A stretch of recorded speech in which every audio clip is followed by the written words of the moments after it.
It was a horrific time for our nation. It's American history, it's Oklahoma history, it's the history of the city. An event so terrible, many history books have shamefully left it out. I was surprised to learn how much my kids did not know. They're talking about the 1921 Tulsa Race Riot, or as many know it, the Tulsa Race Massacre. This was our nation's worst race riot. Mechelle Brown is with the Greenwood Cultural Center.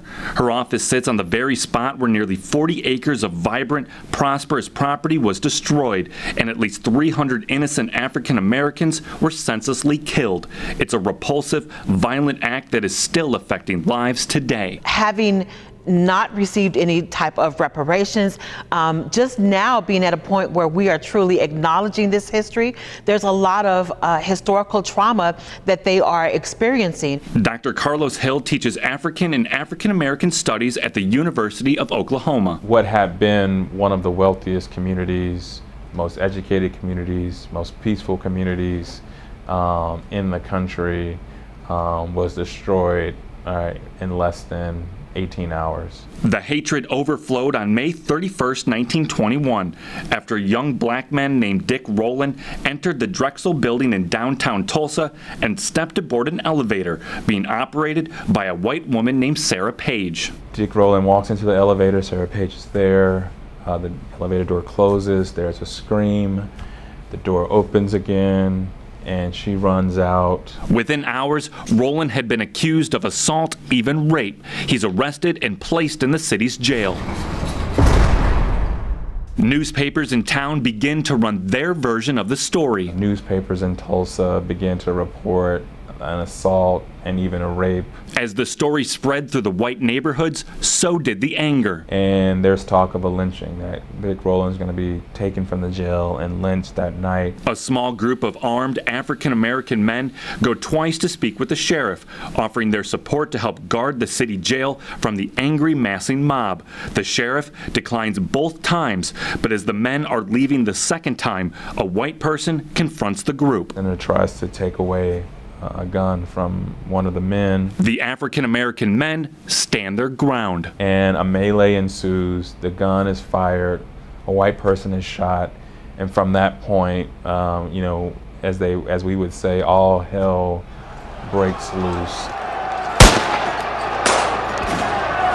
The African-American men retreat down the road to the Greenwood district. And they are followed very closely by the white men. Gunfire continues to be exchanged between the groups. When daybreak came, there's an even larger group of whites that have sort of mobilized, and at daybreak they enter into the Greenwood district. What was a neighborhood of intellect, family values, some of the most successful African Americans in the country, became a war zone. Began to burn, loot, kill innocent people, bystanders. African Americans caught in the violent racist attack were killed, their livelihoods wiped from the map. Their community was destroyed, their homes were destroyed, their businesses were destroyed, their churches were destroyed, their schools were destroyed. Since then, Tulsa has been left with a scar that is yet to heal, wounds that have caused distrust of city leaders and allowed for systemic racist policies to dictate the lives of African Americans in Tulsa. So the way that they feel about the police, the way they feel about city officials, the way they feel about being citizens of Tulsa. Mechelle Brown says only in learning the full history of the Tulsa Race Massacre can one begin to see the pain it has caused Tulsans for a century. When we realize and acknowledge the history, we understand some of what they are experiencing emotionally and mentally and even spiritually. That's why having the knowledge and courage to educate Tulsa's youth about our history is critical. For a lot of kids, when they think of topics like segregation, they think of the deep, deep South, and they don't really connect it to Oklahoma and Tulsa. Shreeta Ashley teaches history at Edison Preparatory School. She says educating students about the race massacre helps them self-reflect and grow as young adults. It made it more real for them because they could connect to places they knew in town, parts of town that they had lived in the past or they live in currently, and understand why was there so much difference between different segments of Tulsa. But having these conversations has proved difficult for many adults, even teachers. They did not feel comfortable talking about this part of history in their classrooms. They didn't know how to discuss it and address it. Brown saying many educators she's mentored lacked enough knowledge to facilitate meaningful conversations. They did not know enough about it to be able to educate their students about it. For Shreeta Ashley, the educational process for teachers begins with self-awareness. And be okay with accepting that you've done things wrong, and it's okay. You know, you're a person, you're a human, and you realize this hasn't been working,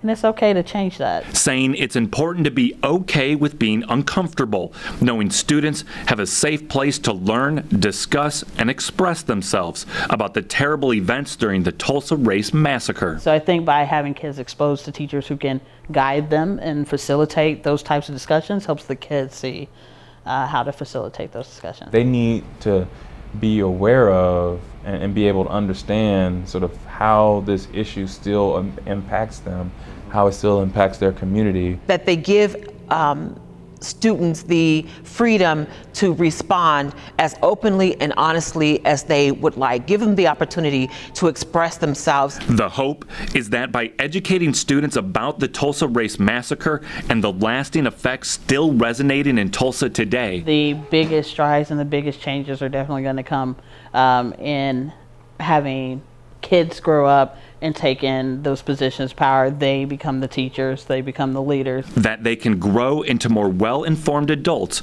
that can create positive, lasting change in Tulsa. Most of these students, as history has shown us, will be here. They'll be leaders in our city, and they can see where these problems started, and they can figure out where to go from here. Hoping one day the deadly racist attack will serve as a reminder of our evil past, but also highlight the qualities of African Americans who endured such terrible acts of violence and oppression. It was an attempted expulsion that was unsuccessful, and I think probably the thing that Black people are most proud about in relationship to the Tulsa Race Riot or the massacre is the fact that the community was rebuilt. That African Americans in Tulsa would not break to the pressure of racism and injustice. It's a testament to the strength of the community. It's a testament to the high quality of the people who were adversely impacted by the race riot. And the importance of learning about our history so the city can heal, ultimately making Tulsa a place everyone feels welcome, that everyone can be proud to call home. It makes the society better. That's why we believe in public education, right? Because an educated public leads us to all have a better quality of life. And so I think it's more than just the history of violence and destruction. It's also this really story about courage and persistence and resilience.